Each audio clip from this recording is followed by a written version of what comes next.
Bonsoir à tous et bienvenue. La maladie à coronavirus sévit toujours dans le monde et est toujours présente en Côte d'Ivoire. En attendant le vaccin, le constat à Abidjan révèle un relâchement dans l'observation des mesures barrières. Doit-on s'en inquiéter? On en parle dans ce journal. Moment de deuil pour le football ivoirien. Samedi, Augustin Sidi Diallo est décédé à l'âge de 61 ans. De grandes figures du football encore sous le choc rendent hommage aux dirigeants. C'est sous sa présidence que les éléphants, notamment, avaient à nouveau remporté la CAN en 2015. Et puis à l'étranger, plus de 2 semaines après l'annonce de sa défaite à la présidentielle américaine, Donald Trump a donné hier son feu vert pour l'ouverture du processus de transition vers une administration Biden. Lui est entré en confinement le lundi 9 novembre dernier après avoir été testé positif au Covid-19 et malheureusement, Augustin Sidi Diallo a succombé. L'annonce samedi du décès du président de la Fédération ivoirienne de football FIF a terrifié l'ensemble de la famille sportive ivoirienne, d'Afrique et du monde entier. Depuis, de nombreux témoignages et hommages à l'illustre disparu fusent de partout sur la toile. Sidi Diallo sera inhumé vendredi. Les précisions de Pierre-Di Pomela et Salif Yalekwe.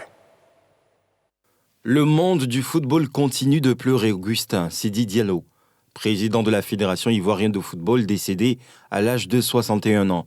Cette disparition presque subite a suscité une vague de réactions, notamment Yaya Touré, champion d'Afrique 2015, avec le défunt président de la FIF. Nous sommes meurtris par cette triste nouvelle qui choque l'ensemble du monde du football en Côte d'Ivoire. Paix à son âme. Au nombre des hommages, celui de Kalou Bonaventure, ancienne gloire du football ivoirien. Nous passons notre temps à nous détester, à conspirer les uns contre les autres. Qu'est-ce que la vie finalement? Un gros mirage jusqu'à ce que arrive notre heure. Repose en paix, président Sidi. Au-delà de nos divergences, il y a toujours eu du respect, de la bienveillance et de la sympathie dans nos relations. Merci pour tout, mon type. Que Dieu t'accueille dans son saint paradis. Pour le sélectionneur Patrice Baumel, c'est un moment terrible. C'était un super mec qui méritait d'être connu. Un homme de cœur qui adorait le foot. La famille du football ivoirien, africain et mondial, vient de perdre un de ses fils. Merci pour tout, président. Très peu comprendront, mais repose en paix. Écrit Didier Drogba, l'ex-capitaine des éléphants, affligé par ce décès de son ex-patron.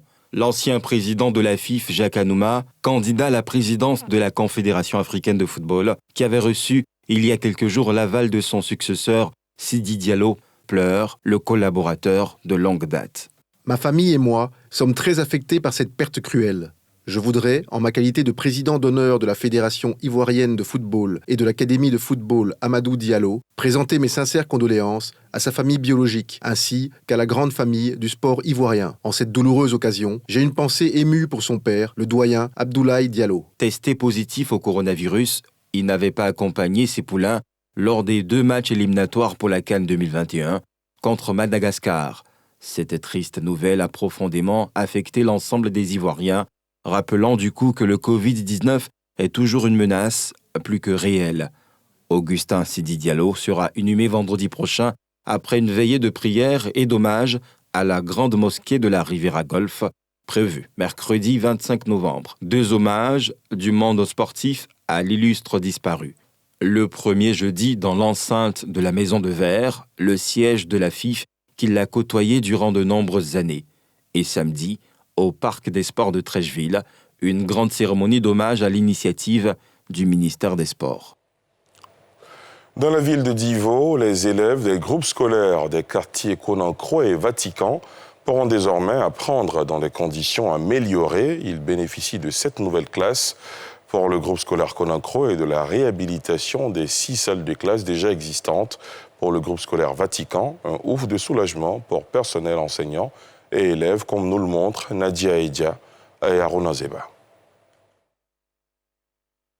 Divo, quartier Vatican.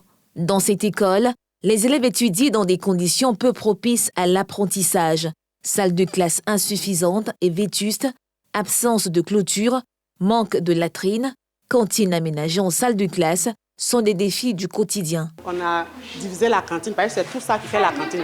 Pour qu'il y ait le CP1 ici et le CM2 là-bas. Maintenant, à midi, on utilise la classe de CM2 pour faire la cantine. Un déficit qui impose un programme de double vacation non sans conséquences. Les parents, lorsque l'enfant ne vient pas à l'école le matin, ils n'ont pas le temps de suivre les enfants se promènent. Le soir, des fois, ils oublient qu'ils ont cours. Et les enseignants même aussi, ça les fatigue parce qu'ils n'arrivent pas à achever leur programme. Donc, c'est vraiment difficile de faire la double vacation. Pour remédier à ce handicap, la municipalité a procédé à la réhabilitation des 6 salles de classe disponibles au grand bénéfice d'élèves et enseignants. Je suis content parce que quand notre école, quand c'était ancien, quand le vent venait, ça pouvait blesser quelqu'un. On ne peut pas bien faire le cours. Vous voyez, quand il pleuvait, on n'entendait pas bien, mais maintenant, on entend bien. Donc, je suis content de faire le cours. C'est une aubaine parce qu'il y a beaucoup d'enfants qui doivent apprendre dans les meilleures conditions, mais qui n'ont pas ces meilleures conditions. Et chaque fois qu'il y a un bâtiment qui arrive, c'est une meilleure condition qui arrive. C'est un surplus pour l'offre éducative. En plus de cette école, le groupe scolaire Konankro, autre école primaire de la localité, vient d'être doté de 7 salles de classe. Pour avoir l'école obligatoire, il faudrait bien qu'ils puissent avoir des classes, des salles de classe. Et pour que nos enfants puissent aller à l'école dans des conditions optimales. Le DREN l'a rappelé tout à l'heure, il y a des classes où il y a plus de 80 élèves. À plus de 80 élèves, 100 élèves, évidemment, il est difficile pour les enseignants donc, de prodiguer le savoir. Donc nous, en tant que maire de la commune de Divo, notre rôle, c'est vraiment d'apporter un soutien. C'est pour ça que nous avons fait l'ensemble de ces investissements. Des progrès réalisés, mais beaucoup reste encore à faire pour le système éducatif dans cette ville où seul un quart des élèves sont citadins. Il s'agit entre autres de la construction de plus de salles de classe, de latrines et de cantines scolaires. Je vous le disais en titre, les gestes barrières phares dans la lutte contre la propagation du Covid-19, le lavage des mains, le port du masque, la distanciation sociale semblent être de moins en moins respectés. Pourtant, la maladie à coronavirus sévit toujours dans le monde et est toujours présente en Côte d'Ivoire. En attendant le vaccin, le constat à Abidjan révèle un relâchement dans l'observation de ces mesures barrières. Doit-on s'en inquiéter? Les réponses dans ce sujet de Salif Yalekwe et Eric Kimo. Cette image, c'était bien avant, il y a quelques mois. Cache-nez bien visible à tous les coins de rue. Aujourd'hui, le décor a changé. Les cache-nez sont quasi inexistants dans notre quotidien. On se lâche partout. Plus de rigueur. Chez moi, le coronavirus, c'est fini. Hein. Mais il ne faut pas cache-nez. S'il bouge des gens, les bacs à la charge normalement. Façon à parler de ça, à un moment, on n'en parle plus de ça comme ça. Donc, il me dit que c'est fini. Dans les transports en commun, les exigences sont rangées aux oubliettes. Certains passagers prennent, mais certains passagers refusent de prendre parce que ça les étouffe. Il y a certaines personnes qui ont l'asthme aussi, qui n'aiment pas porter le cache-nez. Donc souvent, on ne peut pas trop les obliger. Quand tu parles trop aussi des clients aussi, il y a certaines personnes qui s'emportent. Donc souvent, pour éviter certaines discours, on laisse conseiller. Et pourtant, le mal existe toujours. La maladie n'a pas disparu. La maladie est encore là. On est conscient que ça y est là. C'est pas parce qu'on n'entend pas trop parler de ça qu'on va penser que c'est fini. Il faut toujours porter, il faut toujours se protéger. Les autorités sanitaires en sont bien conscientes. D'ailleurs, au tout dernier point, presse bimensuelle du gouvernement sur la Covid-19 tenue hier, la question a été évoquée. Le conseiller technique du ministre de la Santé et de l'Hygiène publique, Dr Edith Clarisse Kwasi, a dit son inquiétude face au relâchement dans le respect des mesures barrières. Le ministère de la Santé et de l'Hygiène publique voudrait à nouveau informer les populations que la maladie à coronavirus n'est pas terminée en Côte d'Ivoire et nul n'est à l'abri. Les victimes se retrouvent dans toutes les couches socio-professionnelles, qu'elles soient connues ou non, y compris parmi le personnel de la santé, en première ligne. Le relâchement quasi total de celle-ci constaté ci et là inquiète, alors même que l'Europe et certains pays font face aux secondes vagues. Il nous appartient de faire en sorte que cela n'arrive pas dans notre pays. La Côte d'Ivoire enregistre 21 148 cas, 20 819 guéris et 131 décès. La concurrence des vaccins fait rage face à la progression de la pandémie dans le monde entier. La Russie, pour sa part, a affirmé ce mardi que son vaccin Sputnik V contre le Covid-19 était efficace à 95%.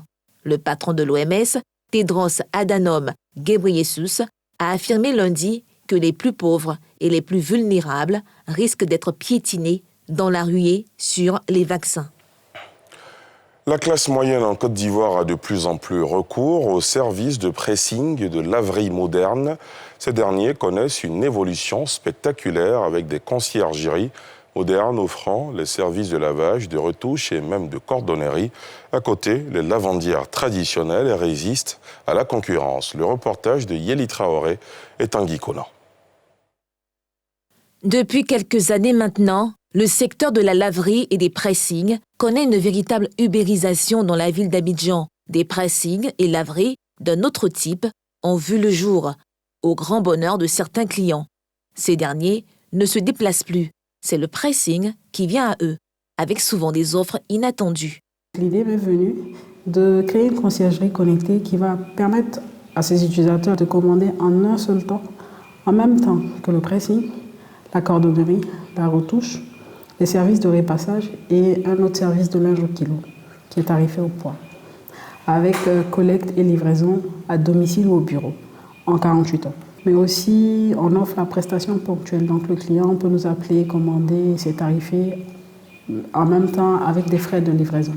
Ce nouveau concept fait le bonheur de la clientèle, constituée de particuliers mais aussi d'entreprises. Ça convenait un peu à ce à quoi je suis habitué. Parce que j'avais à connaître d'autres pressings qui se chargeaient principalement de la collecte, du traitement et de la livraison. Et ici à Abidjan, c'est un peu difficile de tout le temps partir au pressing, déposer les vêtements et revenir les collecter. Surtout quand ce n'est pas un pressing qui est à proximité. Globalement, je vais dire que je suis satisfait. Et dans des périodes comme celle qu'on a aujourd'hui de saison de pluie, c'est très convenable d'avoir ces vêtements collectés et livrés en 2 jours en fait. Lorsque tu donnes des neiges, ils vont très bien. Surtout les nappes événementielles où il y a des déchets, des tâches, ils arrivent à enlever ces tâches en fait. Nous, ça m'a motivé à travers eux. Les habitants d'Abidjan ont finalement l'embarras du choix en matière d'entretien et de nettoyage de leur linge. En fonction de leur bourse, ils peuvent s'offrir les services de Fanico, ces femmes qui se déplacent chez les particuliers pour laver leur linge et offrir d'autres services. Donc on arrive à les habits, on compte. Il y a le prix des t-shirts à part, puis des pantalons à part. Il y a tous les prix à part, on fait les prix, puis bon. Si nous sommes d'accord, on fait le travail, puis on revient. On fait le ménage, tout ce qui concerne la propriété de la maison, on fait tout. Il y a aussi ces hommes qui lavent le linge en bordure de lagune, à la lisière du parc national du Banco. Ils lavent le linge dans une eau plutôt saumâtre et le sèchent sur les herbes, à même le sol. La forte demande est le principal élément qui a fait le succès des laveries et pressing, puisque très peu de gens possédant des lave-linges, donnant du coup la possibilité aux Fanico et autres lavandières de résister. Ivoirienne transmis aux autorités françaises qui visent l'ancien chef du Parlement ivoirien Guillaume Soro et 3 de ses proches à Paris est jugé illicite par les avocats du principal mis en cause. Ils l'ont fait savoir à travers un communiqué publié hier lundi auquel a réagi l'avocat de l'État de Côte d'Ivoire, Pierre Dipomela. Le collectif des avocats de Soro Guillaume a aussitôt réagi au mandat d'arrêt émis par les autorités ivoiriennes contre leur mandant. Dans un communiqué signé de Maître Afoussi Bamba, Robin Bissard et Charles Consigny, tous les 3 avocats au barreau de Paris, dénoncent un mandat d'arrêt illicite qui ne peut donner suite à une extradition. Ces mandats d'arrêt sont illicites dans la mesure où ils ne reposent sur aucun fondement légal et où aucune extradition ne saurait valablement être accordée en application de ceux-ci. Maître Meïté, l'avocat du gouvernement, bat en brèche ses arguments.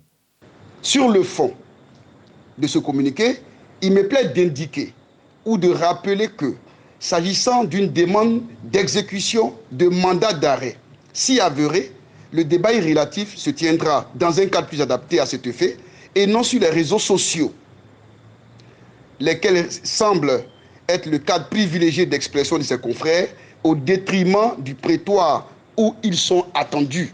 Vous conviendrez donc que ce débat, de même que ce curieux communiqué, me paraît fantaisiste, superfétatoire et sans objet. Le président du GPS, Génération et Peuple Solidaire, n'est plus en France et sa présence n'est pas souhaitée, avait lancé le président français Emmanuel Macron lors d'une interview à Jeune Afrique. Où est donc Soro Guillaume? Est-il en cavale, comme allégué sur les réseaux sociaux? Là aussi, ses avocats ont tenu à faire des éclairages. Les allégations selon lesquelles M. Guillaume Kibafori Soro aurait été expulsé de France sont calomnieuses et ce dernier dispose de tous les documents légaux et titres nécessaires afin de séjourner en toute légalité sur le territoire français.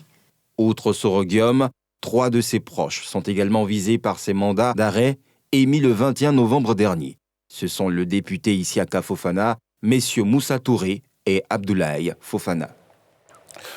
À l'étranger, les Burkinabés sont dans l'attente des résultats des élections présidentielles après le vote de dimanche.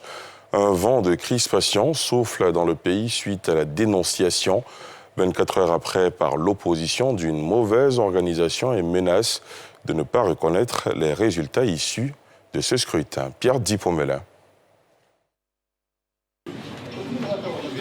L'opposition burkinabé estime que le double scrutin présidentiel et législatif de dimanche était émaillé de fraude.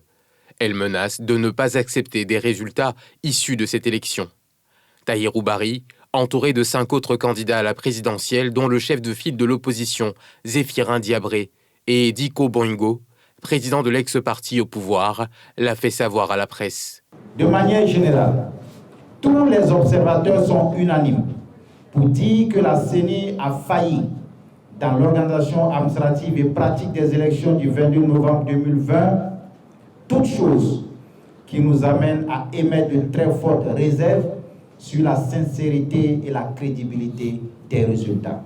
En tout état de cause, les signataires de l'accord politique de l'opposition n'accepteront pas des résultats entachés d'irrégularité et qui ne reflètent pas la volonté du peuple burkinabé. Roch Christian Kaboré, président sortant, était face à 12 autres candidats. Le double scrutin présidentiel et législatif s'est déroulé dans un contexte sécuritaire tendu, mais s'est globalement tenu sans heurts majeurs. Plus de 2 semaines après l'annonce de sa défaite à la présidentielle américaine, Donald Trump a donné hier son feu vert pour l'ouverture du processus de transition vers une administration Biden. L'équipe du démocrate a aussitôt pris note d'une étape permettant un transfert du pouvoir pacifique et sans accroc. Yeli Traoré. Le président sortant Donald Trump n'a jamais été aussi près d'admettre sa défaite, en donnant finalement lundi soir son feu vert au processus de transfert du pouvoir à Joe Biden, qui avait commencé sans l'attendre à dessiner son gouvernement. Après plus de 2 semaines d'un refus sans précédent dans l'histoire politique américaine, le président républicain s'est toutefois encore gardé de reconnaître directement la victoire du démocrate. Il a promis sur Twitter de poursuivre le combat alors qu'il multiplie les recours en justice sans succès pour tenter de démontrer des fraudes lors du scrutin présidentiel du 3 novembre. Je tiens à remercier Emily Murphy de GSA pour son dévouement et sa loyauté sans faille envers notre pays. Elle a été harcelée, menacée et maltraitée, et je ne veux pas que cela lui arrive, ni à sa famille, ni aux employés de GSA. Notre histoire se poursuit avec force, nous continuerons le bon combat, et je crois que nous vaincrons. Néanmoins, dans le meilleur intérêt de notre pays, je recommande à Émilie et son équipe de faire ce qui est nécessaire concernant le processus initial, et j'ai demandé à mon équipe de faire de même. Ce revirement du président républicain arrive alors que le démocrate Joe Biden engrange officiellement l'État clé du Michigan lundi, ce qui constitue un nouveau camouflet pour Trump. Quelques jours auparavant, la speaker de la Chambre des représentants, Nancy Pelosi, déclare qu'il est totalement mystifiant que l'administration des services généraux n'ait pas permis à la transition présidentielle de commencer officiellement. Il est totalement mystérieux que la GSA refuse de faire la déclaration nécessaire pour que la transition se fasse de manière ordonnée.